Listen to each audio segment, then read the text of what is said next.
Welcome to another episode of Dialed and Driven Hockey Mentality Podcast. Chris Palmer, mental performance coach for hockey athletes throughout North America and Europe. Jeff Lerg, former professional hockey player.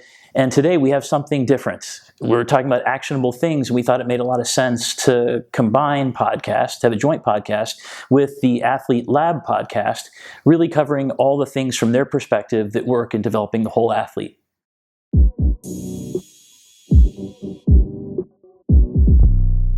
Today, we're honored to be joined by Chris Palmer, mental sports professional, and somebody that we've talked quite a bit about already, just all the great work he's done.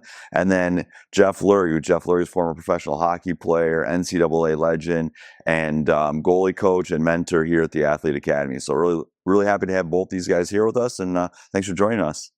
Yeah, we're fired up to be here, So we're doing this as a collaborative podcast with your Dialed and Driven podcast. So this is something that, to me, is the first time doing this type of collaboration, joint podcast. So it's going to be fun. Thanks, guys. Absolutely. Thanks. So we sit here today, and you guys you work on a daily basis with athletes. Tell me some of the things, like, first of all, how did your relationship kind of grow to kind of hone in on something that you both are so passionate about? And, what brought you two together? Go ahead, Chris. Well, I think that it's really strange because Jeff and I couldn't be more opposite. Jeff's one of these guys he lives by dialed and driven. It's this whole thing. It's really what built this. I'm categorically dialed and driven, so not in every aspect of my life, but I'm a psycho in two areas: taking care of my family and helping people figure out what they want in their careers. It's amazing that over time, maybe 5 years ago, we started working together at his camps, and he came into the first camp. I remember his eyes getting real big because I'm out of control when I do my thing. And from that, we just took baby steps, and more there was working more with individual guys. And it just made sense for him where he was going and where I was going, just to come together. Because in the end, we both want the same thing. We want to absolutely try as much as we can every day we have to exist to help change the lives of people and help them figure out they can have things they actually want. We both do it different ways, but it's incredibly oddly harmonious. Yeah, and Chris and I, coincidentally, are neighbors, live in the same neighborhood. That just happened he moved here from Florida about, 6 years ago or so, 5-6 years ago. And then we just kind of found out through our works within youth hockey that we were neighbors. And then as we got connected, I had him come out to the goalie school that I run, and he worked with some athletes. And then as we launched the Athlete Academy here 3 years ago, Tom Anastas had a vision of getting a mentor performance coach here on site. And I obviously opened the door to get Chris going, and then our relationship built from there. And then as time evolved, we just really gelled with one another, coming at it from different angles. And, we kind of found this little recipe of the way he says and phrases things with his experience, and then with my hockey experience, and then goaltending specifically, found a good finalized product to help people accomplish their goals. Yeah, as you guys know, my background is a little bit in the goalie scouting and athlete development area. So I think that, like, the mental sports performance, as it's become more and more mainstream, which is awesome for all athletes. Goalies are sort of ahead of the curve. They're a little bit ahead of the curve in individual training in a way. Like, there's vision training, there's all these different aspects. But it's cool to hear how you guys kind of came together, as goaltending being a little bit ahead of the curve. Of course, I love the categorically dialed and driven in your life. I'm going to definitely use that, because that's something that I think a lot of people can relate to. But when it comes to athlete development, we start to talk about, like, young athletes. And as they progress through their lives and they're trying to figure out, when they can focus and how they can focus and how they can still be kids, what are some of the things you guys deal with on a daily basis with more of that, let's say the 12, 13, 14-year-old athlete who knows they really want to be good, but they really haven't got to that area where they're really feeling the rewards of it? It's more just the pressure of that, like, pre being good or pre being evaluated at the higher level. So what do you guys see in that, and how do you handle that sort of thing? Yeah, well, I think as you jump into adolescence, just regular human, it's tough, right? Because you go from being this kid believing in Santa Claus, and you're trying to figure out this whole new thing. But in hockey, it's even worse, because in hockey, it's this great blessing of a thing. You have these amazing, covetable thing, this path to the NHL. But along with that comes this practicality. This is a business. There's people trying to win games, and you go to teams because they win. So winning becomes an integral part no matter what we want. And that winning sometimes trumps development, and sometimes it supports development. So it's really, really hard. You're this kid with these big dreams And all of a sudden, this algorithm that you grew up with isn't true anymore. The algorithm we're all taught when we're little is work hard, good things happen, work hard, good things happen. And that's true in the long term, but in the short term, it's not true. That's the adult truth. You can bust your tail and sometimes bad things happen, injuries, passed over, whatever the thing is. In hockey, because it's such a fast thing, that there's no time really for immediate coaching. I mean, what's there, 2 breaks in a whole game if there's no ice cuts? 2 minutes of break in an hour? It's crazy. So you got coaches acting as air traffic controllers. You got moms and dads who want well. You got kids who have all these desires. And it makes this thing that transitions you to adulthood so quickly. And I think that's the hardest part. And the sooner you can see that there's nothing evil about it, it's just difficult, and really make peace with that, then you can get all the good stuff. There's amazing opportunity, but it's on the other side of this having to grow up quickly. Yeah. And really, you mentioned it in your comment and question, is the delayed gratification. That's something in this day and age that no one wants to get accustomed to. I could order groceries from my wife sitting at home right now and they'd be delivered. That's how quick things are tended to happen in this modern day. But that's not how sports work. That's not how goal setting and accomplishing your goals work. So that's an uncomfortable feeling for many of these athletes. And then pretty much all the athletes growing up now have a different landscape than when we grew up. We were used to that delayed gratification and show up consistently and keep doing your best and keep doing your best. And eventually, if you keep performing well, it should pay off. That becomes a tougher message to, I don't want to use the phrase sell, but in the sense to keep reiterating to all the athletes growing up right now. It's that delayed gratification. And at the end of the day, it's very tough to show up and perform well consistently. From the hockey pyramid, that's how you rise to the top, is showing up and playing really well consistently, and then eventually you'll get noticed and you'll dominate your current level.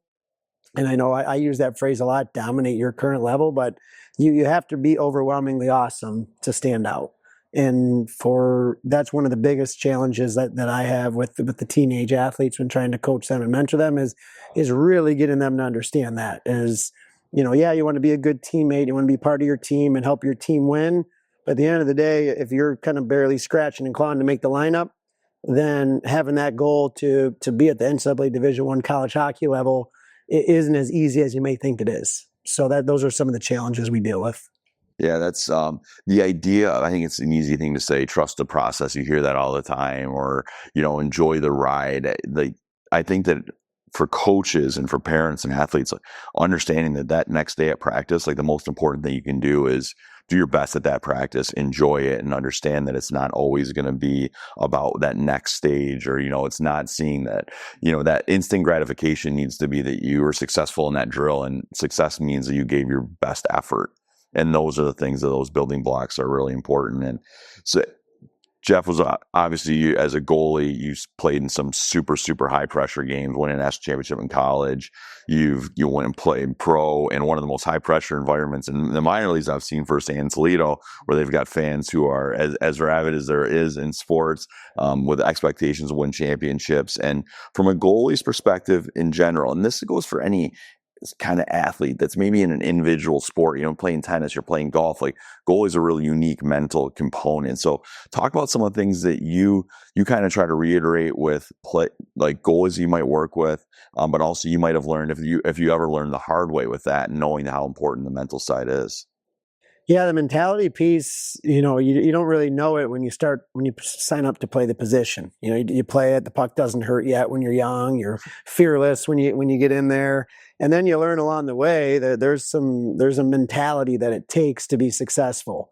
And something that I was taught when I was young, it was one of the best things I was ever taught, was don't let the opponents know they got the best of you. So I kind of always operated that way.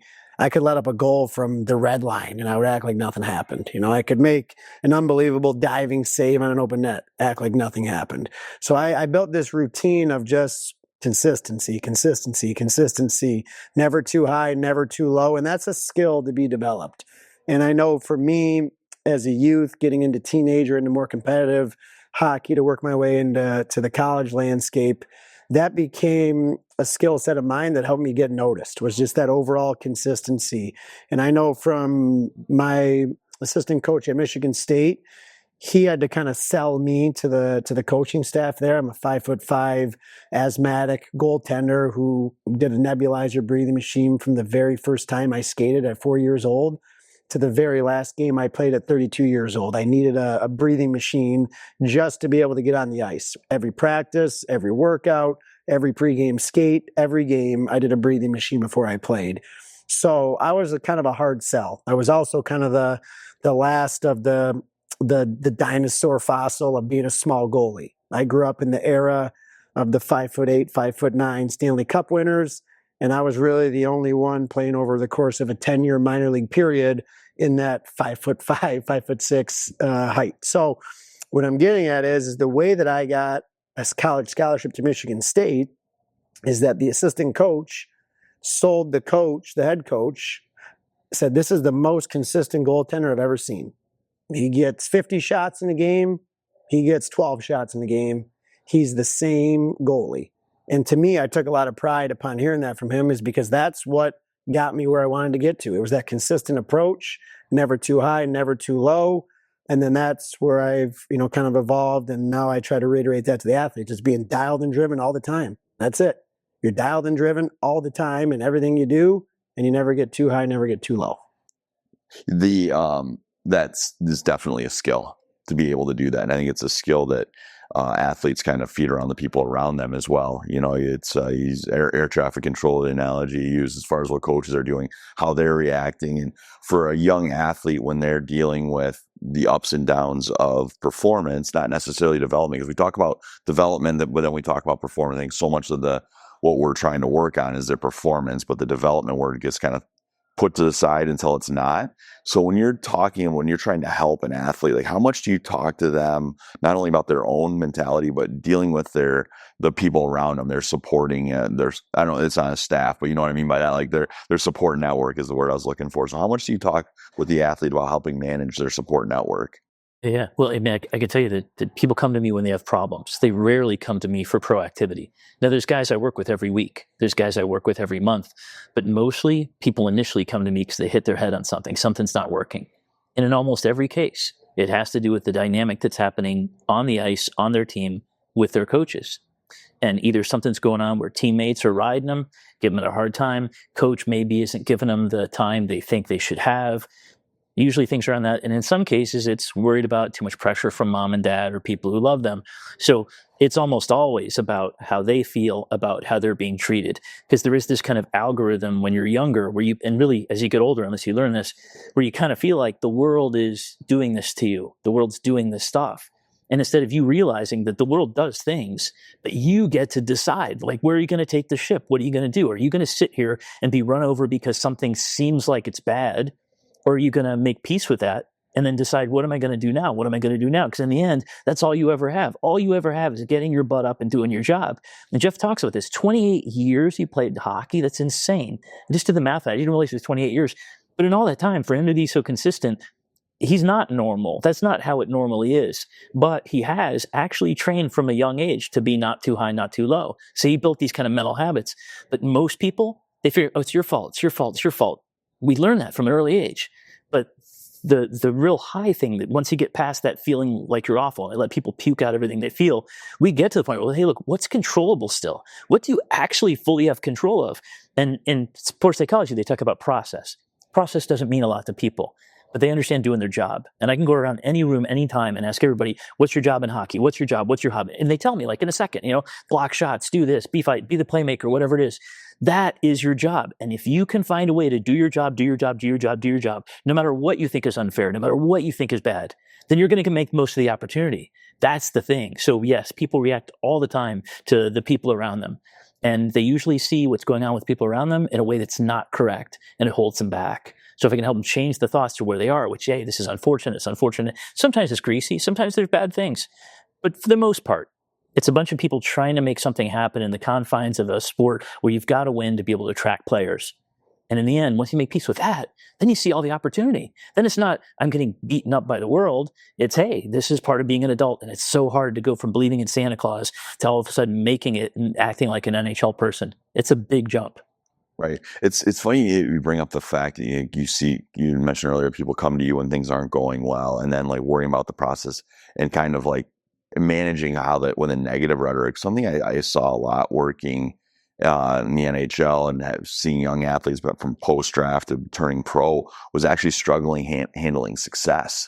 And they're in that cusp where they're doing well. They've done obviously really well before, and they get to a level where they're like, oh, they're a step away from the NHL and they're doing really well. And it's almost like now the reality of that next pressure hits them. It's like, wait a second, now it could be real, and understanding that. And so often with players who've matriculated to the top, they haven't hit enough roadblocks to know that they have to exercise the most important things. Where Jeff mentioned, like maybe his roadblocks were obviously like the breathing aspect. We had to learn that, and then the height issue at some point where you were kind of managing too. So in a way, you developed all those different attributes that helped you be great at a younger age. But when players hit these roadblocks at older ages, it's harder because they've already been good. Oh, I don't need that. I don't need that type of training. So how can we, in an athlete development space, how can we get that message to more people more often and sooner,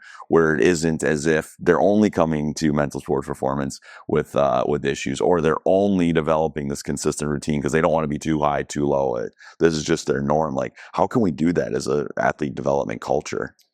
Yeah, I think you mentioned it. You got to harden them up a little bit. I was kind of this big chip on my shoulder grew because I was kind of hardened up as this youth athlete trying to prove it to people. And I can completely see how those who've had easy success that don't quite have that chip on their shoulder might get bypassed by those that are just hungrier. So I attribute that specifically in training sessions, like train hard. And I love the technology and the advancements that have been made in athletic development, but the old school, get out to the track and field, it's you versus that 110-yard sprint out ahead of you, just dig in and get it done. The science might tell you one thing, but just get out and do it and train hard. Become a monster in your off-ice training if you're a hockey player or any other athlete. When you're training, there's a certain mentality that it takes. And obviously, you look at some of the best hockey players in the world, there's clips of them showing their off-ice training routines. It's not that they're kind of just sitting low, looking at their phone in between every rep. They train hard. And that's what really hardens the mentality. And that's whenever I go into a goalie training session in particular, I make those game situations way more difficult than they're going to see in a game. And that can be applied to all other sports, but that's just well known within the athletic world. Like those that train hard and put themselves in uncomfortable situations are going to be the ones that survive and thrive when times are tough. I would love to chime in here. Dakota Joshua, I'm so lucky. He's the only guy I work with who's professional, who actually doesn't make me sign a non-disclosure agreement. And no, seriously, because like you guys in Europe, man, they don't want to talk at all. And I work with these guys, non-disclosure, don't share anything. But here, he actually is very vocal about mental performance. He's actually come in and worked with kids with me and told them the truth. And I tell this story about, had a kid who's 13 years old raise his hand and say, Dakota, I feel like a piece of crap a lot of the time. And instead of Dakota saying, work hard, son, get better, he says, hey, everybody feels like that. So do I. You know how awesome that is? That a guy who's big enough to be one of the hit leaders in the NHL, a guy who's a $13 million man, a guy who's doing great at 250 games, he comes out, speaks on mental performance. It's awesome. But there's this stigma, and people don't want to talk about this kind of stuff, but there shouldn't be a stigma. This is a real thing. It's about getting an advantage. And you ask what could be done. There is a disconnect that happens between childhood and adulthood. And in that, and wherever that happens, whether it happens early for Jeff learning to be tough and get kind of hard, or whether it's in adolescence having the world teach you to kind of be tough, we teach our kids very understandably from a young age, work hard, good things will happen. And that works so often. But if we could start early and say, as parents and coaches, work hard, and good things will happen in the long term. But by the way, there's falling down, there's breaking your leg, there's failure. And if we could start from an early age, lovingly as parents and nurturingly as coaches of really young athletes, 7, 8-year-old kids, tell them, hey, work hard and good things happen in the long term, but in the short term, you're gonna mess up. But the great thing is that failure is the portal to every great thing, if you let it be. Or that portal is where you're gonna give up and take your foot off the gas. So I think parents of young kids and coaches of young kids, if we start in the beginning, really revering failure, seeing it as the path to every great thing, everything can change. Because I'll tell you, Dakota came on our podcast before, and he even said, for him, we started working when he was in the AHL, going to the NHL. And he said on the podcast, one of the reasons I came to you, Palmer, is because I was trying to figure out, like, how do I make this next jump? It's not so easy. And he's great at Ohio State, doing great. I mean, he's doing awesome.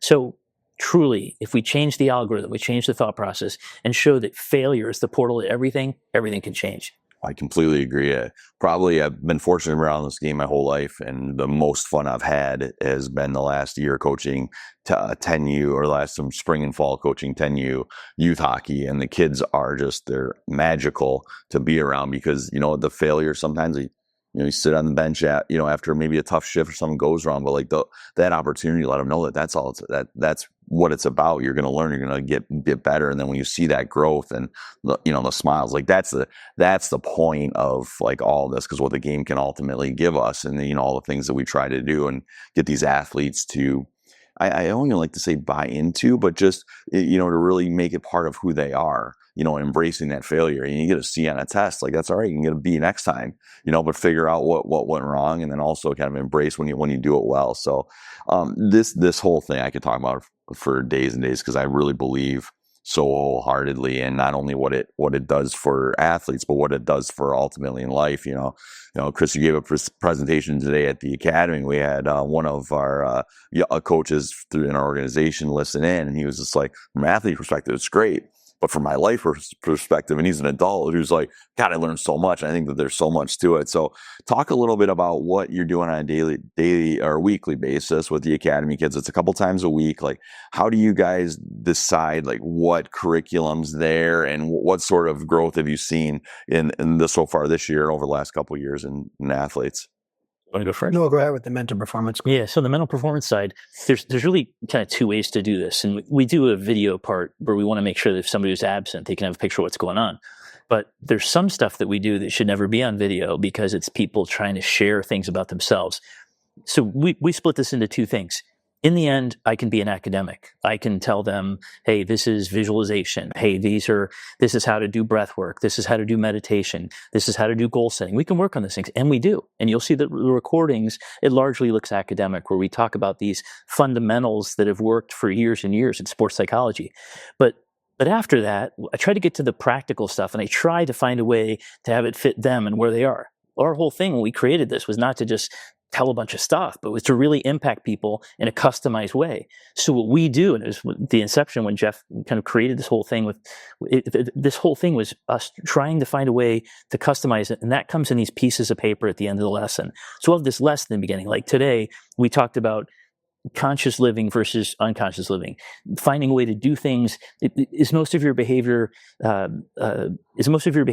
conscious, well thought out, intentional, or is most of your stuff kind of automatic, going through the motions? And that was the subject. We talked about that. But then I asked them to fill out on pieces of paper. Tell me, how much of your life do you think you're spending kind of unconsciously without really thinking about what you want? How much are you spending actually going after the things you want? What's in the way? And then we ask every week something that's good and something that's bad, because it's important to face both. And the second half, we're reading those pieces of paper. I have to filter some of it, because some of the stuff you don't want to share in a group, but I can still do themes. If somebody tells me something pretty serious on there anonymously, I can say it's a relational thing or whatever. And then I encourage people to talk to one of us after, if they've got something else going on. But this way of customizing, talk to them about what's going on in their life right now. And at different times, like when we get into February, we start talking about state and nationals and things like that. Those pieces of paper are different. Those pieces of paper, hey, I want to do good here. We just lost a game. I missed some time. The draft's coming up. Nobody's talking to me. My advisor's not calling me back. If we keep customizing things to the stuff that's in their head right now, we can show the academic stuff, which is aspirational and proactive, but then the reactive stuff is, I think, what makes the difference here. We're not in the business of just throwing subjects at people. We're in the business of letting them know these things, hoping we can get proactivity, but then reacting to the things that are holding them back right now, because your thoughts either hold you back or move you forward. Yeah, that's awesome. And Jeff, you do a lot of the mentorship stuff. How do these things align, and what have you learned from kind of with the work with Chris and what the kids, how they've responded, how they've reacted? Yeah, exactly. So this is my third year being engaged with the academy. Obviously, a lot of pride in where it came from in year one to where it's gotten to in year three. And then with being engaged with Chris and some of our endeavors with our podcast and working together, I kind of knew the area that he works and is an expert in, and what he described. A lot of it is some of the kids working through some of their personal issues or internal issues, where I try to be that other piece of the recipe on just striving for greatness each and every day. My goal, my hope is to be that inspiration and help these athletes understand that anything is possible if you put your mind to it and you're goal setting and you're accomplishing the small goals and let that big picture take care of itself.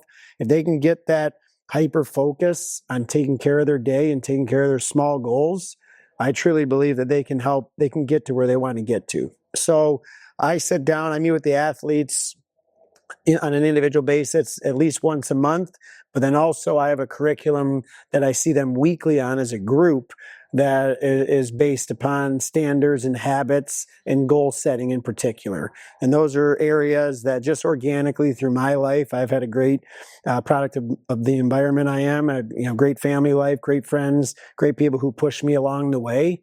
And you mentioned it earlier, the people that you surround yourself with is often who you become. And I looked back, and I share this story with the athletes here. I look back when I was their age as a teenager, the top 5 people that I hung around with all became a captain at the college hockey Division I level and all played in the NHL. I'm the only one who didn't make it to the NHL, but I also was a college captain. So if you look, I look at my history, the people that I surrounded myself with when I was their age are the ones that pushed me to get to where I got to. They helped me get to accomplishing the goals. It wasn't just me and being dialed all the time. It was they were getting college scholarships. I wanted to get that college scholarship. They were leaders on the team. I wanted to become a leader on the team. So it's all this experience that I've had. I've been fortunate to experience many great coaches, many great people. I mean, I met you 20 years ago. You've been a part of my life of opening the door for me here at Suburban Sports Group. So all those pieces are a part of who I am. So I try to just reiterate a lot of those messages and kind of come at it from a different avenue from where Chris comes at it. And really with the end goal, just trying to have them get the best possible outcome for their experience here. Yeah, that there's so much there. It's who you surround yourself with. I often go back to like what sports gives us is, like there's so many layers to it. And those people you decide to surround yourself with, the ones you decide to call, you're thinking about, well, is this the type of environment I want to be in? Is this the result that I want to, the result I want to have? And there's so many times where you look around in the athletic world and you can almost watch someone interact in the first 5 minutes of practice or before they go in the locker room. You kind of have an idea, all right, which ones are, really, really, they're really, to use you guys' term, dialed and driven. And then the ones that maybe you can just watch them say, like, they've lived on skill. And to a certain point, that doesn't necessarily add up. And I think our responsibility is to help those ones that live on skill. I think that's something in youth sports often where in all sports really, the ones who star are the ones that the game comes easy to them. Sometimes coaches and mentors and stuff just let them go because they're doing well. Let's not bother them. But in actuality, those are the ones that we have to make sure that they're associating themselves with the right people, that they're doing all the right things because they're potential or they need to be held accountable. They need to be helped. And your point about going to the track and just running, but part of that is like, what's really hard is to go to bed early. It's a sunny, it's hard when the other kids in the neighborhood who don't want to be athletes, it's time to go to bed. It's hard to eat, your broccoli and spinach before you have the, something else. But those are things that maybe it's, I don't know, depending on who it is. Sometimes for me, it's harder to say no to pizza than it is to go run that track. I'd like to do both, but that's like categorically dialed and driven. I fall in that. Yeah. So the more that we can help athletes kind of understand that that's all part of it, it helps them in life. Because these skills you guys are talking about are incredible for Dakota Joshua and hopefully making that, his next contract even bigger, but also for all the athletes who maybe utilize sports as a vehicle through adolescence and, early adulthood, but then they're in the real world. There's we like to call it the real world. Like, I don't know, Jeff, how you feel about it? I feel like delaying growing up is playing pro hockey. You know what I mean? And then we're all end up in the real world eventually. And these skills that you have, like they pay off in multiple aspects. And that's something that we in youth sports and athlete development, we can't lose sight of that. Like that's what we're actually providing. We hope that there's the Dakota Joshuas and the Jeff Lergs, those stories, but I think it's really important that youth coaches really look at it that way. That's what we're doing. It's not just about giving the parents something to cheer about in a tournament, you know. So when you guys look at what you're trying to accomplish with your podcast and who you're trying to reach, like, what's your target? Are you looking to reach parents, athletes, coaches? Is it everybody? Kind of what's your intention with your podcast? Being that I was a goalie growing up and have a big goalie school, got connected with Chris to have him at the goalie school. We know that many of our listeners are goalies or goalie parents looking for some of the advice and feedback and stories that I've been able to share. But beyond that, many of these teaching points go beyond just goaltenders and other positions of hockey and also other sports. Like, this hockey mentality can be applied in all sports and beyond athletics. It's just about really giving your best all the time, working through adversity, learning, being a lifelong learner, problem solving. And really, a lot of my life experience has just come from my life as a hockey player and goaltender. So of course, as we've navigated through, we know that some of our messaging has been goalie centric, but we also have the intention to help and inspire, make this world a better place for all different athletes, endeavors, coaches, parents, etc. So yeah. I know Chris works with other athletes that are outside of hockey as well. So that's where we're just looking to be a positive influence in the athletic world as much as we can be. Yeah. I mean, I think there's this thing that I've believed pretty much my whole life, and that's that if you're truly, truly focused on something that you think is really purposeful for you, whether you think it's divinely inspired, the universe, whatever, you're doing something you really, really believe is like part of who you are and kind of your mission for life. If you're really, really doing that with everything you have, it tends to gravitate the people and organizations that need that. It does tend to, it's slower. It'd be a lot easier just to pay for a lot of advertising and kind of force things in. But for me, this whole thing started in running years ago. And really before that, it started in helping kids on the playground when I was a kid. I've always been this person to kind of help people with their stuff. I don't know why, but I've always been that person. But I became a runner. And I was a runner to pay for college mostly. It's not like I had some fascination with running. But I actually wound up being pretty good. It got me out of poverty. It paid for college. Got All-American. Got 4th in the country and 11th in the country. Got sponsored by Nike. There's these cool things that happen. Nothing near as glamorous as what you guys do. I mean, you're an NHL guy. It's ridiculous, the stuff you've done with NHL goalies. But in all of this, it didn't have to be glamorous. It was on this mission of what I wanted, the practicality of running. But it opened up these doors. I started coaching my college team. And after that, I got a master's in counseling psychology. Not that that's what I am, but these are all little pieces of this puzzle. And I realized I'd been doing this my whole life, kind of helping people my whole life. And as I went along, I started to love hockey. My kids were in hockey. I just really, really love hockey. And hockey was like the worst marathon you could run, the worst pain of a 26-mile run for 3 hours of suffering in the sun, jammed into one shift, full of all the doubt, all the worry, all the triumph, all the disgust, everything. And to me, I'm just so intrigued because I don't know of a sport where more of your life flashes before your eyes in one shift or one rush. So to me, I started working with hockey athletes, and because hockey's so cool, other sports are like, well, God, if these tough hockey guys like this, it must be all right. So I've got guys from other sports talking. I've got Olympic ice dancers. I've got guys who've done archery, like national class archery guys in football, baseball, swimming, every other sport. So I think for me, it's always been about just trying to find some way to help people know they can have a life that they want, go for things they want, not be limited by their thoughts. And what we're doing is kind of the same thing. Yeah, this thing's kind of born in being a goalie for Jeff. It's in hockey for me. But in the end, what we're doing, it addresses everything. I mean, if you're a goalie, you're sitting there with the weight of the world on your shoulders, and it's not a damn goal until the puck goes by you. It's never a goal until the puck goes by you. It's always your fault. And it doesn't matter if there's 5 guys ahead of you. It doesn't matter. It doesn't matter if it's Shattuck or whatever it is. You are in a position where you just always feel the weight of that.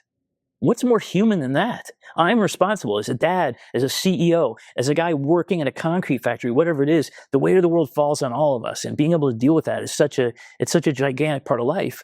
But the bigger part is finding a life in the middle of that kind of suffering that everybody has quietly. So to me, I'm sure that what we're creating here eventually will be found by other people, but it's definitely born in hockey.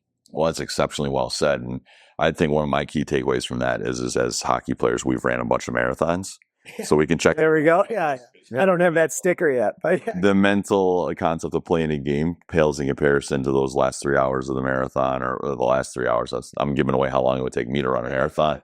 But that's no, that was really the passion you both have for it, like, just exudes. It's really cool, and I think that the more you're out there doing this, the better it's going to be for everybody, for youth athletes, professional athletes. It's really cool. So thank you very much for taking the time to be here today. This has been really good, and I really think that a lot of parents and athletes and coaches will take a heck of a lot from this. So thanks, guys.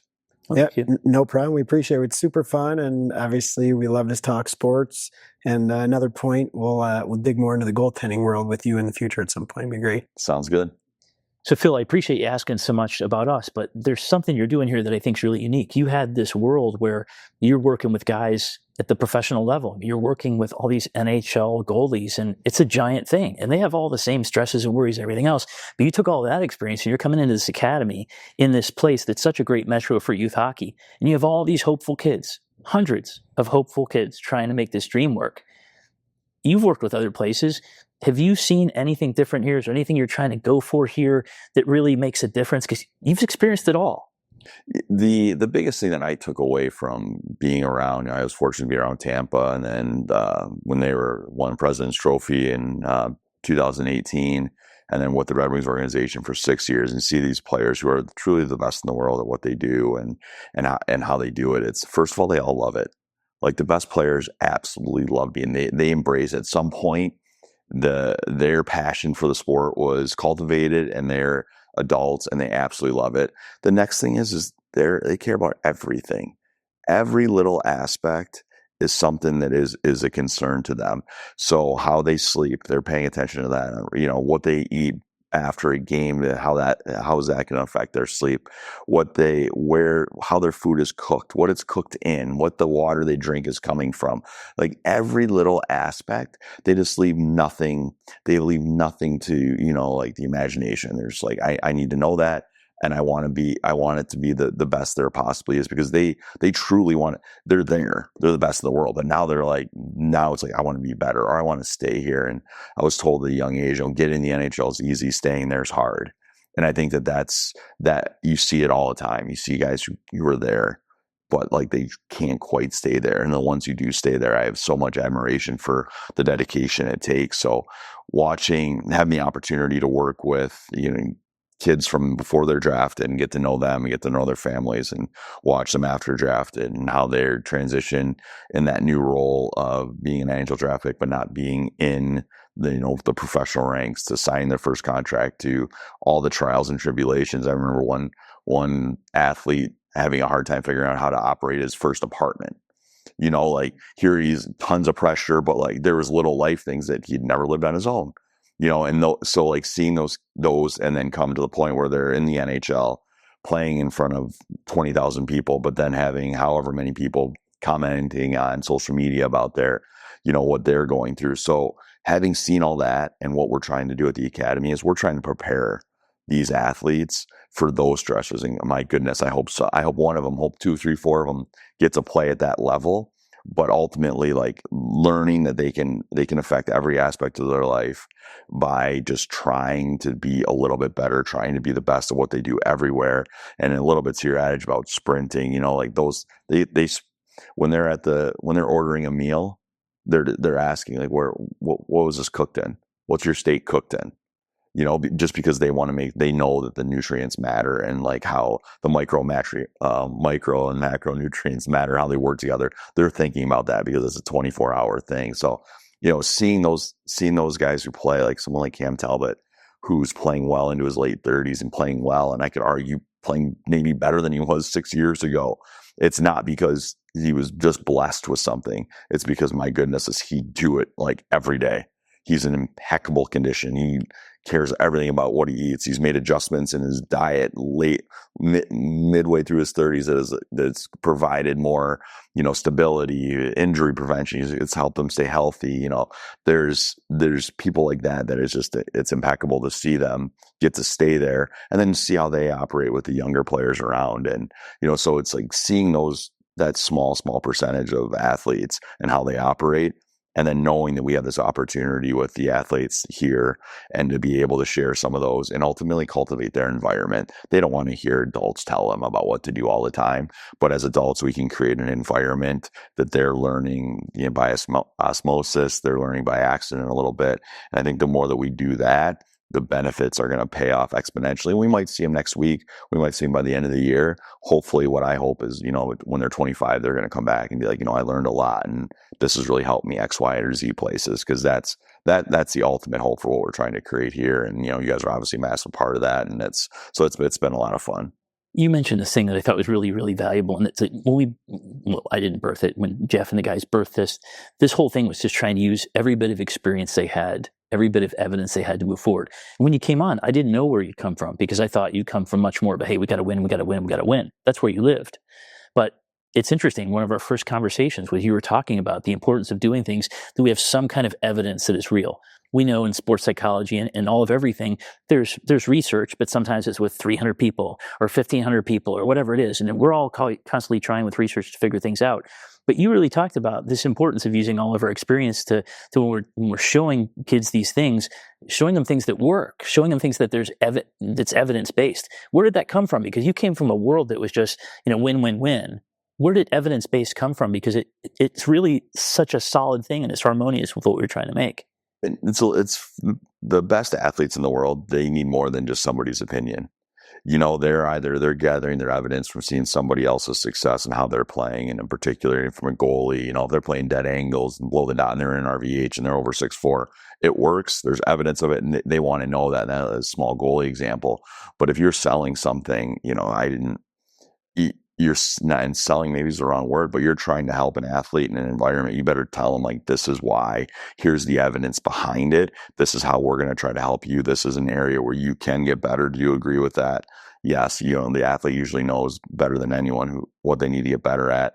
Here's some evidence on how this can help you. Let's work together to make that happen. Because ultimately at that level, there's, in the role I was in, I was trying to help facilitate, you know, be a bit of the scaffolding, making sure that they were reaching out to our mental sports performance, making sure that they were having regular meetings with the nutritionist, making sure that they were doing those things, because they're the ones that have the evidence in their particular area. And, you know, the best athletes, they want that. You know, they shouldn't, nor should any of us just blindly like take everything, you know, that someone gives you. And that's why I'm just a big believer in that. I'd like to see the evidence in it. And prior with USA Hockey and the player development, there's real evidence in what USA Hockey developed and changed to try to create better, you know, smarter hockey players and more skilled hockey players. So I guess in the last 10, 12 years of my career, it's always been, you take your professional experience and your life experience, but also put some evidence to it. Now you're putting together kind of a recipe that is it's good, you know, and then I think that you can articulate it well to players and parents and everyone around the players' support staff. One of the things that happened right away was, you know, I'm a big believer in mental sports performance. You get drafted, all right, I want you to make sure you talk to these people, and you hear, well, I don't need it. And then, you know, you don't need it. And okay, until you do. And then once they do, like, all right, now, you know, and then, you know, that's a step. And then that player is able to articulate it to the next player who comes in and be like, you know what? I wish I would have needed that sooner, you know, or I wish I would have got warmed up before I got on the ice, you know, because these guys can really shoot the puck, you know, what, you know, like all those little things. So sometimes they create their own evidence, and it's your job to be there to be like, all right, let's go now. Now you're ready for this help. You know, I'm going to point you in this direction. This is how we're going to make this happen for you. Great. I guess if you don't mind, just one more question is for our goalie nation, obviously, just to make sure our audience knows. Phil was, give me the correct terminology, director of goaltending. Is that the correct title of the Red Wings? It was the head of goalie scouting and development, yeah. So head of goalie scouting and development with the Detroit Red Wings. That was our hometown team that we both grew up rooting for as kids. And really, when we were kids, if you said, you and I, we were goalies growing up, if we said, yeah, I could be the head of goaltending for the Detroit Red Wings, we both say, wow, that's a dream job. That's amazing. So like that's something something to be said about that. But I want to know, from your experience traveling the world, scouting goalies, you've obviously had a vast array of the many different types of goaltenders there are, and then you've been able to see the ones that truly kind of make it and become that NHL full-timer. I don't know if there's one thing that can be quantified in there or a multiple sort of characteristics that you've been able to see be applied and stay in the NHL as kids are growing up. That's the ultimate dream. Competitiveness. Like the one attribute that separates those are they're so competitive. Like they want to be great, and they want to stop them goalies. They want to stop every single shot, and they're just that's what they live on. And anything they can do to help that, whether it's making sure their equipment is perfect and it's working for them, whether it's making sure that they've analyzed every bit of video and they understand where they need to be in play recognition, whether it's, I mentioned earlier, diet and exercise or strength training, like they're just competitive. They want to be the best, and they admire those who are there, and they try to learn from them. But I think everything comes back to like those, like the competitive athletes. There's a young goaltender playing at Michigan State now, following your footsteps, named Trey Augustine. Trey is wildly competitive. He's not competitive where he's going to be someone who's going to knock you over walking around. But if, I've heard on the golf course, he's competitive. If he's down a shot, he's going to stick it close on 18. If he's playing cards, if he's playing pickleball, or if he's playing in a big hockey game. I think we've all watched, fans of USA hockey, seen him play on the world's biggest stages so far, and he's a competitive person. That's something that separates him, will always separate him, and I think that that's something that separates any elite athlete, but especially goalies. Because to your point on like no highs, no lows, that game's still going on. You don't have time for highs or lows because you're still playing. And real competitive people are still playing. They're not thinking about what happened because they're in it. And that's far and away the best attribute and that can be cultivated. People say, "Oh, my 3-year-old's really competitive." Sure. 50% genetics, but 50% environment. And like, if you can cultivate a competitive athlete, it's a great thing. Yeah. Love it. Yeah. Awesome. Thank you for giving us that. Love it. Couldn't have been a better answer from our staff. So I love it. It's funny. It's like there's so much around it. But it's simple. It's a simple game. It's a simple sport. Goaltending, as much as we like to pretend it's complicated, simple job. I mean, just stop the puck and it differently on the power play, penalty kill. But there's a lot more. There's a lot of underlying layers to it. And being competitive, wanting to win, that's part of it. Awesome, guys. Thanks so much for coming in today. Like, it's so fun to hear what you're doing on a daily basis with athletes and your how and why. And, so there's so many good things that parents, athletes, and coaches can take away from this, and everybody else around. So thanks again, guys. It was a lot of fun. Thank you. Yeah, always a great time. Thank you.